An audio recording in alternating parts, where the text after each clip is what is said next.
Brace POV. Kinaumagahan, maaga akong nagising sa isang magandang umaga. Ganun palang pakiramdam na magising na bubungad sa'yo ang taong mahal mo.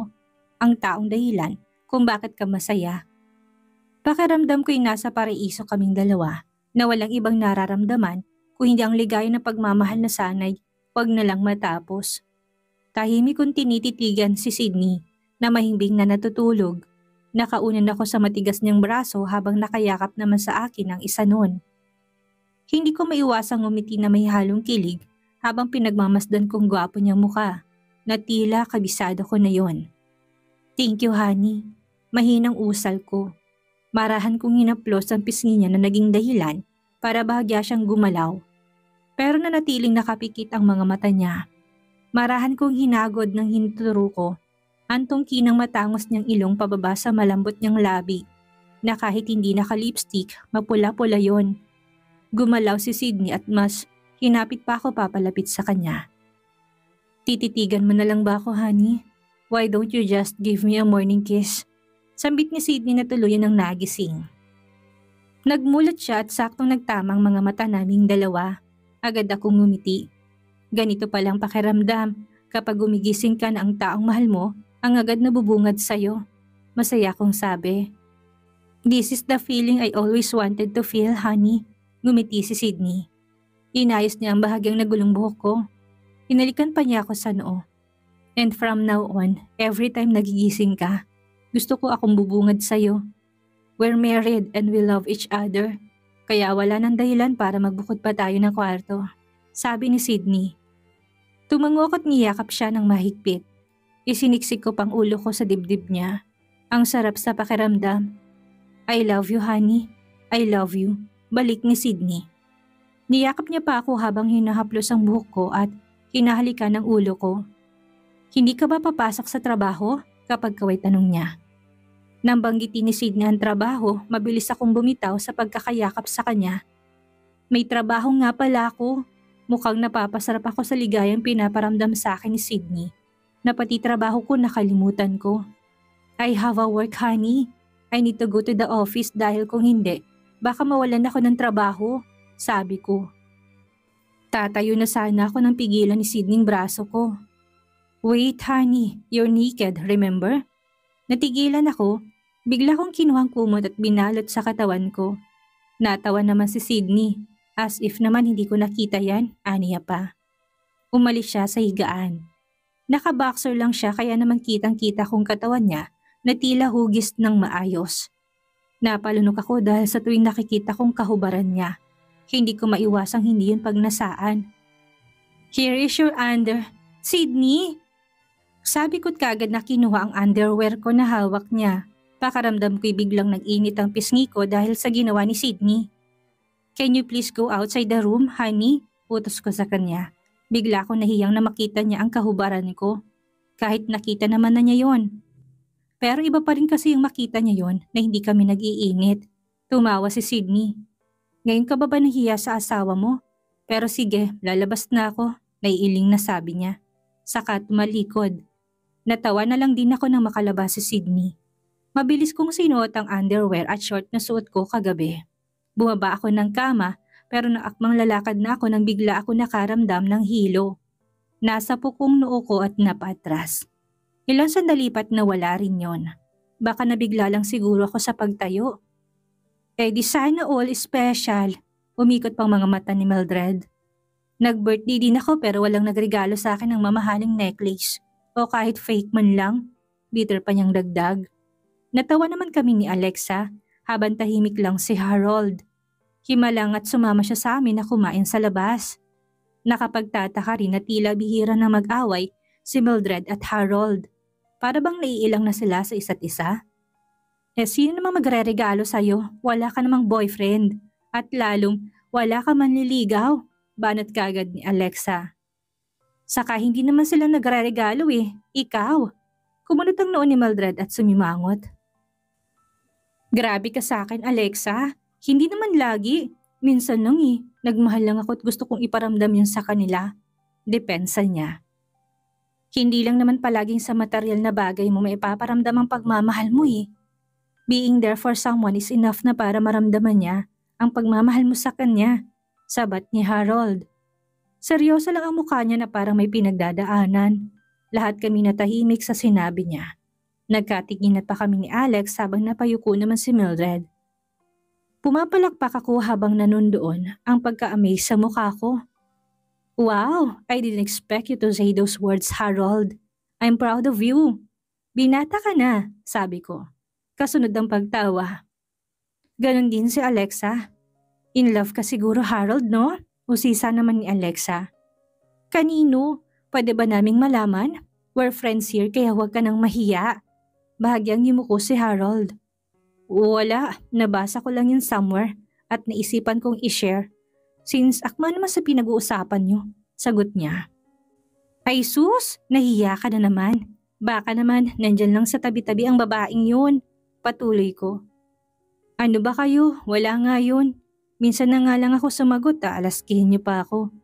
Tumawa siya pero hindi pa rin makatingin sa amin ng diretso. Natawa na lang kami ni Alexa. Mildred, natahimik ka. Ani naman ni Alexa. Wala. Naisip ko lang na tama nga si Harold. Hindi palaging sa material na bagay lang natin may paparamdam ang pagmamahal natin sa isang tao. Sabi niya pero kagad ding umiwas ng tingin sa amin. Naku, bago tayo magkwentuhan, kumain na muna tayo. Putol ni Harold na kagad kumuha ng pagkain. Napangiti na lang ako. May naaamoy akong kakaiba kay Harold at Mildred pero ayaw ko na lang mag-usisa pa. Nagsimula na kaming kumain. Suminghot ako nang may maamoy akong kakaiba mula sa kung saang pagkain. Bakit ganitong amoy ng lechong kawali? Suminghot pa ako. Amoy hindi ko maintindihan. Hindi naman ganitong amoy nito ah.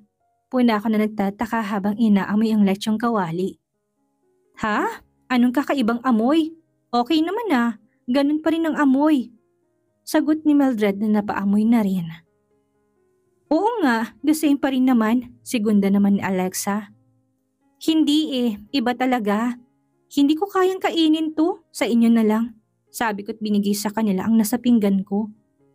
Nagtatakan na pakunot ang noon ni Mildred, gayon din si Alexa. Nagkatinginan pang dalawa. Wait, sigurado ka ba, Aubrey, na ibang amoy ng lechong kawalit ayaw mo? Paborito mo to, hindi ba? Dahil sabi mo masarap ang lechong kawali nila. Usisa ni Alexa. Oo nga pero this time kakaibang amoy Hindi ko kayang kainin dahil pakaramdam ko'y hindi kaya ng sikmura ko. Pagtatapat ko, mas lalo nagtaka si Mildred at Alexa. Mabilis na kumain si Alexa ng lechong kawalit ni Namnam yon. The same pa rin naman ang lasa at amoy Walang nagbago, sambit niya. Tama si Alexa, the same pa rin naman. Bakit ayaw mo? Segunda naman ni Mildred. Nakita ko na laki ang mga mata ni Alex at nasa pong bibig. OMG! Aubrey, hindi ka ba nahihilo?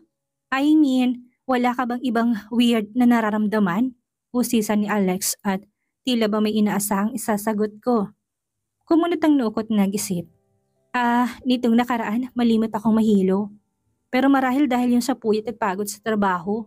Pagtatapot ko. No! OMG! This is real, Aubrey. Congratulations! Hindi ka nahihilo dahil sa puyat at pagod. Nahihilo ka. Ayaw mo ng lechong kawali dahil buntis ka. Mabilis na sabi ni Alexa at napalakas pa ang boses niya kaya napalingon sa amin ng mga nandoon. Natigilan ako't hindi nakagalaw sa narinig ko mula kay Alexa. Nabitawan kong kubyertos na hawak ko. Kumurap ako. Tama bang narinig ko? Hindi ko alam ang mararamdaman ko. OMG! Buntis sa Aubrey? Totoo na ba to? Gulat din na sabi ni Alexa. May posibilidad na buntis ka, Aubrey. Dahil ang nararamdaman mo ay nararamdaman na isang buntis. Paliwanag ni Alexa. Hindi ako makaimik dahil wala akong makuhang salita na pwede kong sabihin. Hindi ko alam ang mararamdaman ko. Hindi ko inisip ang posibilidad na buntis ako. Wala yun sa isip ko. This is insane. You're pregnant? OMG, I'm happy for you, Aubrey. Ninang kami ha? Masayang sabi ni Mildred. Umiling ako. No, baka dahil lang sa pagod kay nararamdaman kong mga yon. Sabi ko't bahagyang yumuko. Handa na ba ako? Well, isa lang ang paraan para malaman natin ang totoo. Pregnancy test. Ano, game ka, Aubrey? Hamon ni Alexa. Saglit ako napatingin sa kanilang lahat na halatang pagkagulat at kaba sa mukha ko. Yeah, para na rin malaman mong totoo, Aubrey. Segunda ni Mildred. Ilang saglit pa't tumango ako para pumayag sa gusto nila. Para na rin mapanatag ako at malaman ko kung ano ang totoo. Pero hanggang ngayon, hindi ko pa rin alam ang mararamdaman ko. Kinakabahan ako, may excitement sa puso ko pero may pagdududa doon na baka hindi pa ako handa. Nanginginig ang mga kamay ko habang hawak kong pregnancy test na binili nila Alexa para malaman kung katotohanan sa kabila ng sinasabi nilang weird na nararanasan ko. Kinabahan akong tinitignan yon habang nasa loob ako ng comfort room ng opisina. Ilang minuto na ako dito pero hindi ko pa rin nagagawa ang test. Hindi ko alam ang magiging reaction ko oras na lumabas ang resulta. Kinakabahan ako sa hindi ko alam na dahilan. Dahil ba ayaw ko mabuntis o dahil gusto ko yon? Hindi ko alam dahil hindi naman niya yon ang pinlano. Hindi ko rin alam kung ano sasabihin ni Sydney if ever man na mag-positive ang resulta. Pumikit ako ng mariin, saka nagpakawala ng malalim na hininga para magkaroon ako ng lakas na loob na gawin ang test. Inayos ko ang buhok ko na humarang sa aking muka. Kailangan mong gawin ito, Aubrey, para mapanatag at malaman mong gagawin mo. Bulong ko sa sarili ko.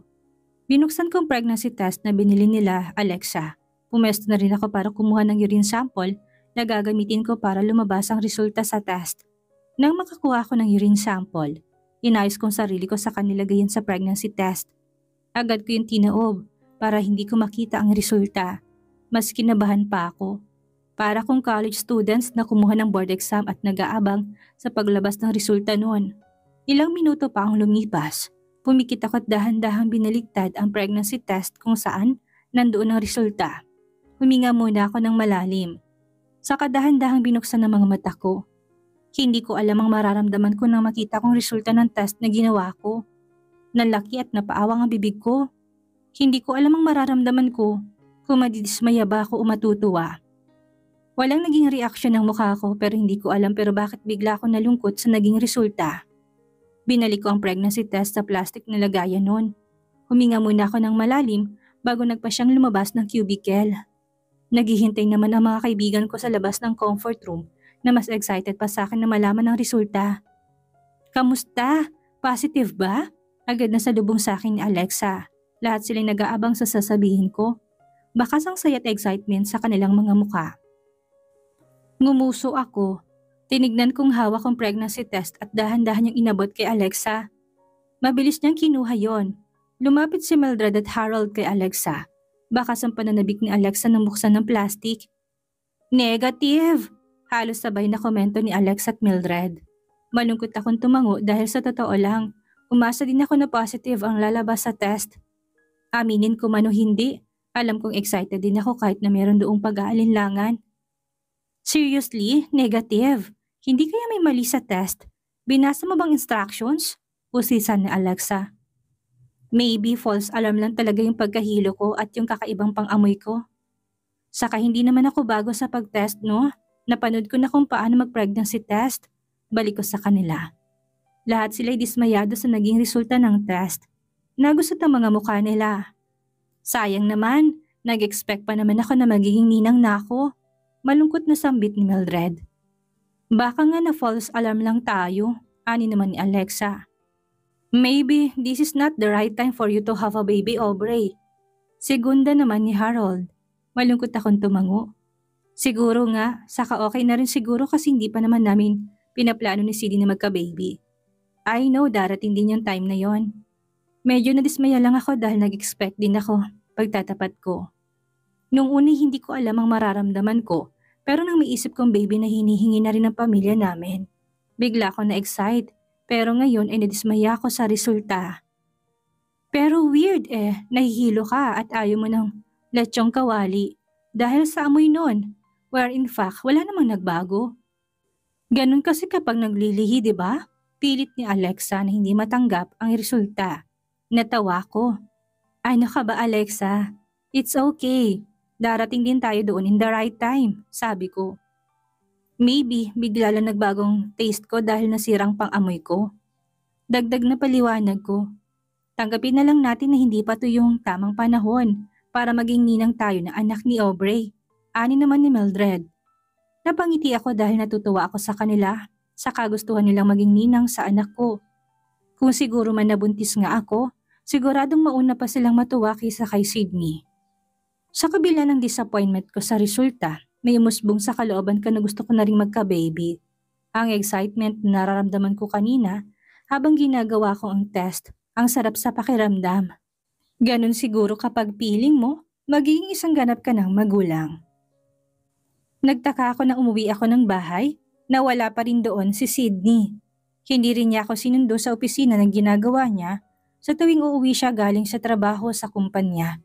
Tumingin ako sa malaking wall clock sa salat mas kumunot ang noo ko nang makitang 10:00 na ng gabi.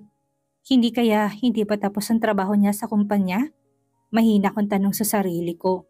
Marahil nga maraming trabaho sa kumpanya kaya kailangan niya mag-overtime. Pabagsak ako umupo sa sofa at tumingala habang nakasandal doon. Pumikit ako at marahang hinimas ang sentido ko. Ramdam kong pagod ng katawan at utak ko dahil sa tambak na trabahong naiwan ko dahil sa isang araw na pag-absent ko. Mabuti na lang at pinagtakpan ni Ate Belle sila Mildred, Alex at Harold kay Sir Travis. Kaya nakaligtas sa mga ito sa galit ni Sir. Napapitlag ako ng tumunog ang cellphone na nasa bag ko. Nagmulat ako tumayo sa pagkakaupo. Kinuha kong bag ko at nagis ko kanina sa sofa. Saka kinuha doon ang cellphone. Nabasa kong pangalan ni Tom na nakarehistro sa screen. Nagtataka man pero sinagot ko yon. Yes, bungad ko. Hello Aubrey, sorry for the urgent call. I know you're now resting pero I need you for the restaurant. Paliwanag ni Tom. Ngumiti ako. No, it's okay Tom, what it is? Tanong ko. Nitong mga nakaraang araw, kahit papaano nakakatulong ako kay Tom sa pagko-comply ng mga permit na kailangan para sa pagbubukas ng restaurant. Etong pangarap ng asawa ko, kaya handa akong sumuporta sa kanya. Finally, all the papers we need are all done. Ang kailangan na lang natin gawin ay preparation for the opening. Kung kailan at paano natin yan gagawin, simula ni Tom. Since all the permit we submitted for the operation of the restaurant are all approved. So we are ready to operate. Kailangan na lang nating magplano for marketing and all. Patuloy niya. Lumawak ang ngiti sa mga labi ko. Agad ako nilukob ng saya dahil sa wakas, konting panahon na lang at magbubukas na ang restaurant. Wow! I don't know how to react. Pero I'm so happy right now. Finally, we are on our way to achieve Sydney's dream. Paglalahad ko. Yeah, and of course, you're a part of it, Aubrey. Thank you for the support and effort. Ani ni Tom sa kabilang linya na kahit hindi ko man siya nakita, alam kong masaya siya. I'm happy doing this, Tom, dahil gusto kong tulungan si Sydney. Well, no doubt how lucky he is to have you. Narinig ko pang pagtawa niya. By the way, I'll call you again for the planning, okay? Bye! Hindi mapatid ang ngiti sa mga labi ko dahil sa nalaman ko mula kay Tom. Finally, matutupad ng pangarap ni Sydney na magkaroon ng restaurant. Masaya na ako naging parte ako noon. Makita ko lang na masaya at fulfilled si Sydney, sa pangarap niya'y masaya na rin ako. Gusto ko maging masaya siya dahil deserve niya to. Bumakas ang lungkot sa mukha ko nang madatnan kong wala pa si Sydney sa bahay. Ilang araw na siyang late kung umuwi dahil sa trabaho sa opisina. Maglo-launch kasi ng bagong games ang kumpanya kaya palagi siyang nag-overtime. Naiintindihan ko naman si Sydney. Kaya lang hindi ko maiwasang hindi malungkot. Namimiss ko na kagad siya kahit umuwi naman siya sa bahay. Dumiretso ako sa kwarto namin ni Sydney. Inihagis ko sa sofang bag ko at pibagsak na humiga sa kama. Naramdaman kong pagod ng katawan at utak ko, kaya hinahanap na nun ang pahinga. Pumikit ako, nakaramdam ako ng bahagyang ginhawa nang maramdam kong malambot na kama. Kinuha kong unan at niyakap yun. Dahil sa pagod, hindi ko na malay nakatulog na pala ako dahil sa pagod. Nagising na lang ako na maramdaman kong may yumakap sa akin. Gumalaw ako at pagmulat ng mga mata ko, nakita ko si Sydney. I'm sorry honey, hindi na kita nasundo and late akong umuwi. I have a lot of works to do in the company. At hindi ko kayang tapusin yun ng maaga para makauwit masundo ka. Paliwanag niya na bakas ang lungkot doon at pagpapaumanhin. Hinarap ko siya at niyakap. Simpleng umiti ako na nagpapahiwatig na naiintindihan ko siya. Naiintindihan ko, honey. At alam kong kailangan mo magtrabaho para sa kumpanya niyo. Sambit ko. Oo, nalulungkot ako kasi nabawasan yung oras natin sa isa't isa. Namimiss kagad kita every minutes na hindi kita kasama. Pero naintindihan kita. Kailangan kitang intindihin kasi para naman sa atin ang ginagawa mo. Niyakap ko pa siya ng mahigpit at siniksik ang ulo ko sa malapad niyang dibdib. Thank you, honey. I'm lucky to have an understanding wife like you. Pahayag niya. Saka hinalikan ako sa ulo. Kailangan nating intindihin ang isa't isa, honey. Dahil mag-asawa tayo't kailangan natin ng tiwala. Hayaan mo, honey. Babawi ako. Masuyong pangako ni Sydney. Nginitian ko siya. I love you, honey. Puno ng damdamin kung saan at mas din naman pa ang yakap ni Sydney. I love you, honey. Balik niya. Alam kong kailangan ko intindihin si Sydney sa anumang bagay na ginagawa niya na alam kong para sa akin, sa pamilyang buuin namin. Kailangan namin intindihin ang isa't isa dahil yun ang kailangan namin bilang mag-asawa para hindi masira ang relasyon na meron kami. Susuportahan ko siya sa lahat ng ginagawa niya dahil mahal ko siya. Isa pa, naniniwala naman akong babawiin niya lahat ng oras na hindi kami magkasama. Kinaumagahan, nagising ako sa sikat ng araw na tumatama sa mga mata ko. Napapikit pa ako at umiwas doon. Humikab ako kasabay ng pag-inat ng mga braso ko. Kumunot ang noo ko at nagtaka nang ma-realize kong wala na si Sydney sa tabi ko. Bumaling ako sa oras na nasa wall at nakita kong pasado 8:00 na ng umaga. Mabilis akong bumalikwas at bumangon sa pagkakahiga ko. Nabahala ako na baka malate na naman ako sa trabaho ko at kapag nagkataon, hindi na makakalampas kay Sir Travis. Mabilis kong inasikaso ang sarili ko. Pumasok ako ng bathroom at naligo doon, na walang antok na natitira sa katawan ko. Matapos kong maligo at magbihis, lumabas ako ng bathroom. Bumagsak ang mga mata ko sa side table at nakita kong isang pink sticky note doon. Kumunot ang noo ko at dahan-dahang lumapit doon. Kinuha ko yun at binasang nakasulat. Honey, I'm sorry hindi nakataginising. Kasi alam kong kailangan mo pa ng tulog. I cook for you. Just go to the kitchen and don't forget to eat, okay? Mayroon pang smiley face na nakadrawing doon. Namalayan ko na lang sarili ko nangingiti dahil doon. Sa simpleng effort at pag-aalala ni Sydney sa akin, naramdaman kong pagmamahal at pag-aalaga niya sa akin. Sa kabila na nagkukulang niyang oras para sa aming dalawa. Hindi ko may kakailang katangiang iyon na isa sa dahilan kung bakit ko siya minahal. Sa kahit na anumang paraan, pinaparamdam sa akin ni Sydney ang pagmamahal niya at effective yun sa akin. Busy man siya sa trabaho, nagawa pa rin niyang pangitiin ako at iparamdam ang pag-aalaga at pagmamahal niya. Nakangiting lumabas ako ng silid para tumungo sa kusina. Napangiti ako ng madatnan kong tortang may shredded chicken sa ibabaw noon. Napangiti ako, umupo ako sa lamesa at nagsimulang kumain. Pero bigla rin ako napahinto ng maamoy kong sukang nandoon sa lamesa na malapit sa akin. Napakunot ang nukot kagad na gustot ng mukha. What's that smell? Tanong ko. Napangiwi ako at mabilis na nila yung suka sa akin. Napakatapang ng amoy noon na hindi ko nagustuhan dahil nakakasuka yon. Nagsimula akong kumain matapos kong ilayo ang suka. Bumalik ang ngiti sa labi ko ng malasahan kong pagkain na hindi ko pagsasawaan. Napakasarap nun at walang duda yon kapag si Sydney ang nagluto. Matapos kong kumain, nagpasya na akong pumasok ng opisina. Ginamit kong sasakyan ko dahil alam kong hindi naman ako masusundo ni Sydney dahil abala siya sa tambak na trabaho. Nang makarating ako sa kumpanya, mabilis akong bumaba ng sasakyan. Binilisan ko ang paglalakad, papasok hanggang makarating ako sa elevator. Hindi pa man yun bumubukas na may magsalita sa tabi ko. Are you okay, Aubrey? Bumaling ako kay Vivian na seryoso nakatingin sa akin, pero kagad ding umiwas. Katulad ng palagi niyang suot, napakasophisticada niya talaga namang napakaganda. Naka-pink sleeveless dress siya na papalabas sa hugis ng katawan niya. Kumunot ang noo ko. Of course, I'm okay, sagot ko. Sigurado ka ba, Aubrey? I want to remind you. Prepare yourself dahil katulad ng sinabi ko, madaling magsawa si Sydney. Ngumiti pa si Vivian na para bang sigurado siya doon. It's easy for her to get a new girl to spend his time para pagsawaan. Nanliit ang mga mata ko. Ngumisi ako. Do you think tanga ko para paniwalaan ka, Vivian? Maayos kami ni Sydney, okay? He's still the same Sydney I've fallen in love with. At walang nagbago. So if you're trying to mess our relationship, sisiguraduhin kong hindi ka magtatagumpay. Balik ko sa kanya para ipaalam na hindi ako basta madadala ng mga sinasabi niya. Oh, do you think I'm still in love with Sydney? Of course not, Aubrey. I'm just here to remind you. Dahil babae din ako at ayaw ko masaktan ka. Matagal ko nang tinanggap na hindi na ako mahal ni Sydney. Dahil nagsawa na rin siya maghintay sa akin.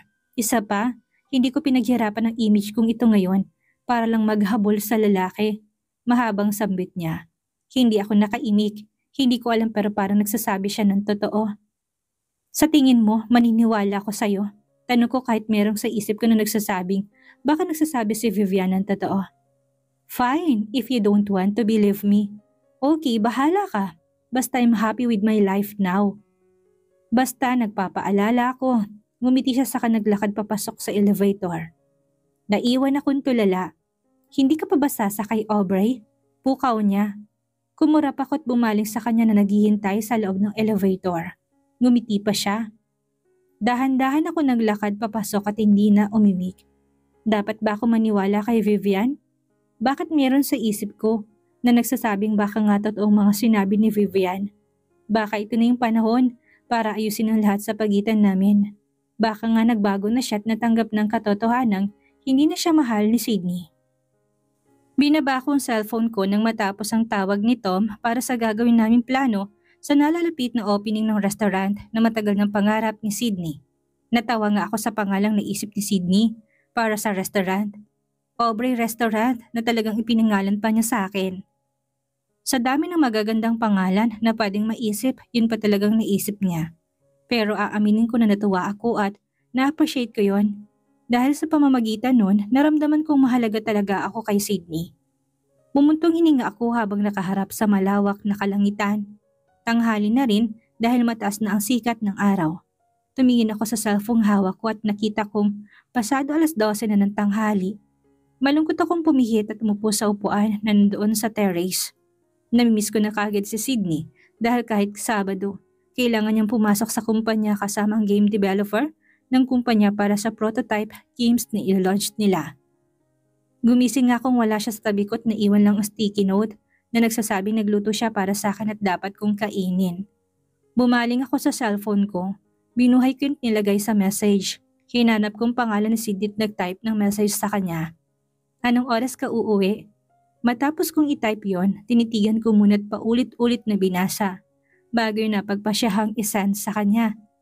Naghintay ako ng ilang minuto pero wala ko na-receive na reply mula sa kanya. Baka nga sobrang busy talaga ni Sydney sa kumpanya. Maya-may nag-vibrate ang cellphone ko at mabilis ako napalingon doon.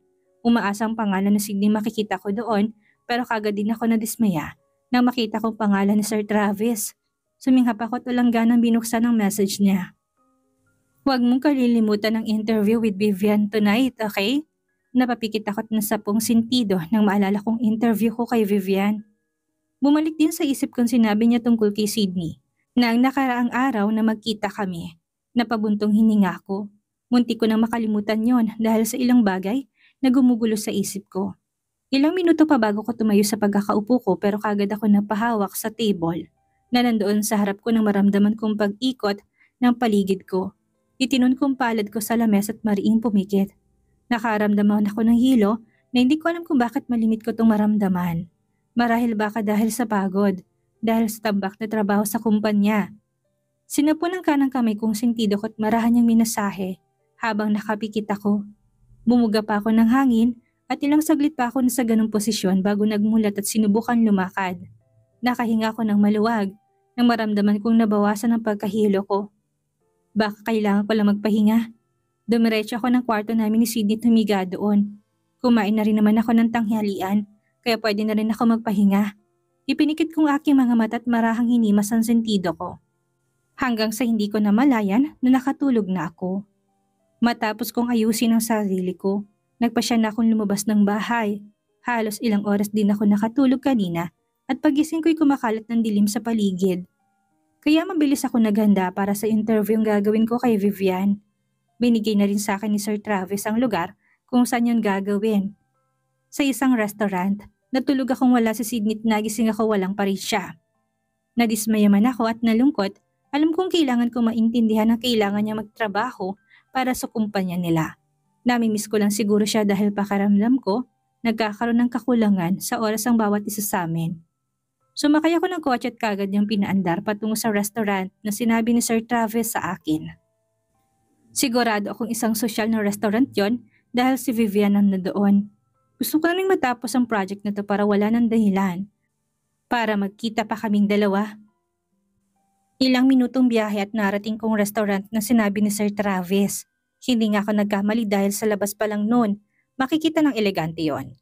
Ang lakas makasosyal noon dahil sa pagka-Italian style noon, dahil nga Italian restaurant yon. Hindi na rin ako nagbulat pa dahil si Vivian ang pumili noon. She's rich and well-known model, kaya bakit siya pipili ng cheap na restaurant? Kinuha ko ang hand pouch ko sa kotse at inayos ang mahaba kong buhok. Simpleng black dress with glitters lang ang suit ko, na kahit papaano'y nagpalabas ng hugis ng katawan ko na kahit papaano'y meron. Agad na bumati sa akin ang long staff at crew ng restaurant nang pumasok ako doon. Maraming tao sa loob at hindi maikakailang lahat sila'y sosyal. Hello ma'am, welcome to Trodor Restaurant. Nakangiting salubong sa akin ng babaeng staff na may katangkaran ang taas. Do you have a reservation ma'am? Ngumiti ako sa kanya. Wala pero I have a meeting with someone. Vivian Montalibano? Sagot ko. Hindi na pawing ngiti ng babae sa lobby. Ma'am Aubrey Salvador? This way ma'am dahil nasa private guest room po si Ma'am Vivian. Iginiya niya ako sa hallway patungo sa kanang bahagi kung saan may ilang mga private room doon. Kumatok ang babae. She's here ma'am. Anunsyo ng staff na babae kay Vivian na nasa loob ng silid. Let her in and you may go. Narinig kong utos ni Vivian. Yumuko sa akin ng babae at ngumiti bago tuluyang nagpaalam sa akin. Hindi ko alam pero biglang may kabang pumasok sa dibdib ko. Biglang bumigat ang pakaramdam ko. Bumaling ako sa doorknob at dahan-dahang hinawakan yon. Pinihit ko yun paikot at tinulak para buksan yon na lumikha ng tunog. Nang tuluyang bumukas ang pinto'y pakaramdam ko'y sinalubong ako ng malaking bagay sa mukha. Hindi ako nakagalaw dahil sa labis na gulat. Para akong binuhusan ng malamig na tubig dahil biglang nanigas ang aking katawan. Hindi ko alam ang irare ako habang pakaramdam ko'y nalalamig ang buo kong katawan. Nang ma-realize ko nakita ko, kumurap ako, pero ganun pa rin na nakikita ng mga mata ko. Sana nga ay bangungot lang pero hindi ganoon. Sunod-sunod na tumulong luha sa mga mata ko kasabay na matinding sakit sa dibdib ko. Pakiramdam ko'y tinutusok ng matulis na bagay ang parteng yon habang nakikita ko nakikipaghalikan si Sydney kay Vivian. Ano ba Viv? Nakita kong labis na gulat sa mukha ni Sydney nang makita niya ako. Namutlang mga labi niya kasabay ng paglaki ng mata niya. Honey? Kinagat kong pang ibabang labi ko. Naalala kong parehong pangyayari nung makita ko si Sian at Sydney noon pero iba sa pagkakataong ito. Mas masakit. Yumuko ako ng bahagi at pinigilang humagulhol kahit sa loob ko'y gusto yung magwala. Oh, Aubrey, I'm sorry. Sambit ni Vivian na kunwari pang sincere sa sinabi. Stop this Vivian. Sigaw ni Sydney na akmang lalapit sa akin pero itinaas kong kamay ko para pigilan siya. Agad naman siyang huminto. Lumunok ako ng laway at bahagyang tumingala. Kailangan kong kalmahin ang sarili ko. Tinignan ko silang dalawa habang nandoon ang galit at sakit na makikita sa bawat pagpatak ng luha sa mga mata ko. Marahil tama si Vivian. Madaling magsawa si Sydney sa babae at pinagsawaan niya ako. Do you plan all of this, Vivian? Seryoso kong tanong. Lumapit pa ako sa kanilang dalawa. Of course no, Aubrey. Nagkataon lang na. Umamin ka, Vivian. Hindi ko napigilan sa sarili ko at napasigaw na ako dahil sa galit ko. Alam kong plano ni Vivian ang lahat ng ito. Matalim ang mga matang tiningnan ko si Vivian. Hindi ako naniniwala kung sasabihin mong hindi mo pinlano to. It's obviously you're crazy with Sydney. You're such a desperate woman, Vivian. Napasinghap si Vivian at saka ngumisi. Oo, plinano ko to, Aubrey. Plinano ko to para ipakita sa'yo kung anong klaseng lalaki si Sydney. Balik ni Vivian na napataas na rin ang boses. Can you please stop, Vivian? Don't try to ruin me to Aubrey dahil hindi mo magugustuhan ang gagawin ko. Gigil na banta ni Sydney. Nginisihan ni Vivian si Sydney. Huwag kang magmalinis, Sydney. Dahil kung loyal ka't mahal mo si Aubrey, you wouldn't be there right now and kissing me. Balik ni Vivian. Bumaling sa akin si Sydney nangungusap ang mga mata. Bakas ang lungkot at kaba doon. Honey, I didn't kiss her. She's a liar.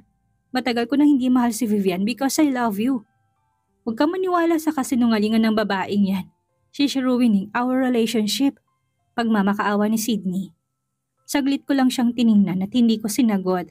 Hindi ko alam ang dapat ko maramdaman para kay Sydney. Pero dismayado ako sa kanya. Sa lubong ang mga matang tinignan ko si Vivian, kumunot ang noo ko nang bumagsak ang mga mata ko sa leeg niya. Nagulat ako pero mas pinili kong ngumisi. Ngunit hindi na itago ng luhang sakit na nararamdaman ko dahil sa pagpatak noon. Hinawakan kong necklace na nasa leeg ko. Where did you get that necklace, Vivian? Usisa ko dahil sa magkapareho naming kwintas na ibinigay sa akin ni Sydney nung birthday ko. Kay Sid, stop lying, Vivian. Sigaw ni Sydney dito. Pumikit ako para kalmahin ang naninikip kong dibdib dahil sa sakit na nararamdaman ko. Pakaramdam ko'y pinipiga ang puso ko. Naaalala ko lahat ng sinabi ni Sydney sa akin na ngayon. Hindi ko alam kung totoo pa. You're busy, right, honey? Wala kang oras sa akin dahil late kang uuwi at maaga kang aalis. Pero bakit may time ka para puntahan si Vivian dito? Hindi ko na naiwasang mabasag ang boses ko dahil sa pag-iyak. Bakit nagawan mo ng paraan para katagpuin siya habang akong kasama mo sa bahay?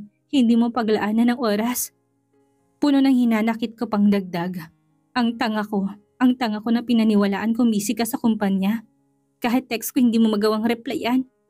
Honey, mali ka nang iniisip. Pinahid kong luha sa mga mata ko. At anong gusto mong isipin ko? Hindi ako tanga. Alam kong plano ni Vivian ang gabing ito pero alam mo kung anong masakit. Siya nabigyan mo ng oras. Pinayagan mong halikan ka. Pinuntahan mo dito kahit busy ka at binigyan mo siya ng kwintas ng kagaya sa akin. Anong gusto mong isipin ko? Na wala lang yon? Na hindi ako dapat magalit? Hindi ko na siya pinatapos sa sasabihin niya. Honey, makinig ka naman. Wala na akong dapat pakinggan, Sydney. Nakita ko na. Nalaman ko na. Hinawakan kong kwintas na nasa leeg at marahas siyang hinigit. Para maputol yun at mahubad sa leeg ko. Binato ko yun kay Sydney. Hindi ko gustong mahalin mo ko habang mahal mo pang iba. Marahas kong pinahid ang luha sa mga mata ko. Matalim ang mga matang tinignan ko si Vivian at Sydney. Bago tumalikod at humakbang palayo kahit pakaramdam ko'y nangihinang katawan ko. Binilisan ko pang lakad ko nang tuluyan ako makalabas ng restaurant. Saka muling tumulong luha sa mga mata ko na parang sabik ng pumatak. Nakagat kong pang ibabang labi ko habang ramdam kong bigat at sakit na nasa dibdib ko. Para akong sinasaksak ng paulit-ulit. Hindi ako makapaniwala na nandito ako sa puntong iiyak dahil kay Sydney. Naniwala ko na patuloy kaming sasaya sa isa't isa pero hindi pala yun mangyayari. Maraming pangarap ko na kasama si Sydney ang gumuho. Pakaramdam ko'y naglaho lahat ng saya at pagmamahal ni Sydney nararamdaman ko noon. Honey! Honey! Nang marinig kong boses ni Sydney, mabilis kong pinaandar ang kotse ko. Nang makalayo na ako sa restaurant, pinarada kong sasakyan sa gilid ng kalsada dahil baka kung anong pang mangyari sa akin. Dahil sa nanlalabo kong paningin, dahil sa luhang pumapatak doon. Paulit-ulit kong pinaghahampas ang manibela ng sasakyan ko habang humahagulhol doon. Gusto kong sumigaw at manakit para ilabas ang lahat ng nararamdaman ko. Gusto kong magwala. Nang mapagod ako, sinubsob kong ulo ko sa manibela habang humahagulhol pa rin. Ilang minuto ako nagpalipas doon bago nagpasyang umalis. Wala akong ibang pupuntahan kung hindi sa pamilya ko. Hindi ako uuwi sa bahay namin ni Sydney dahil galit ako at nasasaktan. Hindi ko kayang makisama sa kanya. Pinaharurot ko ang sasakyan patungo sa bahay namin. Nakaramdam ako ng bahagyang hilo at sakit ng tiyan pero hindi ko yun ininda. Nang makarating ako doon, mabilis akong bumaba ng sasakyan at naglakad patungo sa main door. Nag-doorbell muna ako at ilang saglit pa. Lumabas mula sa loob si Mama. "O anak, anong nangyari sa'yo? Okay ka lang ba? Pumasok ka." Gulat na bungad sa akin ni Mama. Nang makita niyang itsura ko, bumakas ang pag-aalala sa mukha niya. Iginiya niya ako sa loob ng bahay. Nang makarating kami sa sofa, mabilis kong niyakap si Mama nang mahigpit kasabay ng pag-iyak ko. "Mama!" Parang bata kong sambit habang humahagulhol. Ang sakit! Ang sakit-sakit! Anong nangyari sa'yo anak? Usisa ni mama na nababahalan at kinakabahan. Patuloy ang paghagod niya sa likod ko. Hindi ko ina-expect na it would be like this ma. Akala ko tuloy na kami magiging masaya ni Sydney pero sumingot ako at suminok. Pero hindi pala. Ang sakit! Narinig kong pagbuntong hininga ni mama. Nag-away kayo ni Sydney? Akala ko pa naman kung ano. Normal lang yan sa bagong mag-asawa anak. Nagtatampuhan at nag-aaway. Pero at the end, magkakaayos din kayo, ani mama. Umiling ako. Hindi lang to basta tampuhan ma. He cheated on me with her ex-girlfriend. Mahal pa niyang ex niya. Pagtatapat ko. Ha? He cheated on you? Bumitaw ako kay mama nang marinig kong boses ni papa. Pinahid kong luha sa mga mata ko, tinarap siya. Pa, banggit ko. Mabilis kong nilapitan si papa at niyakap siya ng mahigpit. Muli na naman tumulong luha sa mga mata ko. Bumitaw ako sa pagkakayakap at bahagyang yumuko. I'm sorry ma, pa. Paghingi ko ng tawad. I know I've grown enough to handle this kind of problem. Pero pinili ko lapitan kayo para mayakap at maramdaman. Pinaglaruan ko mga daliri ko, kinagat ko pang ibabang labi ko habang tumutulong luha sa mga mata ko. Napabuntong hininga si papa. Ano ka ba anak? Alam naming malaki ka na pero it doesn't mean na wala na kaming pakialam sa'yo. We're still here if you need us anak. Sabi ni papa at lumapit sa akin. Niyakap niya ako. Tama ang papa mo anak, nandito kami palagi for you. Ano mang pinagdadaanan mo with Sydney. Nandito kami habang hindi pa naayos ang lahat sa inyo. Segunda naman ni mama at lumapit sa akin para yakapin din ako. Mas tumulo ang luha sa mga mata ko dahil natagpuan ko yung comfort na hinahanap ko sa pagkakataong ito. Ang pamilya ko. Habang yakap ko si mama at papa, napahinto ako na maramdaman kong umiikot ang paligid, kasunod ang tila pagsakit ng tiyan ko. Humiwalay ako sa kanila tagad na nasapo yun. Ah! Ang sakit ma! Mas tumindi yun. Naramdaman ko na lang ang pag-ikot ng paligid ko. Pakiramdam ko'y natumba ako, kasunod ng pagdilim ng paligid ko. Ano ang gagawin ni Sydney ngayong nahuli siya ni Aubrey kasama ni Vivian? Magawa pa kaya niyang magpaliwanag sa asawa ngayong sarado ang isip ni Aubrey na pakinggan si Sydney? Yan ang ating aalamin sa susunod nating kabanata.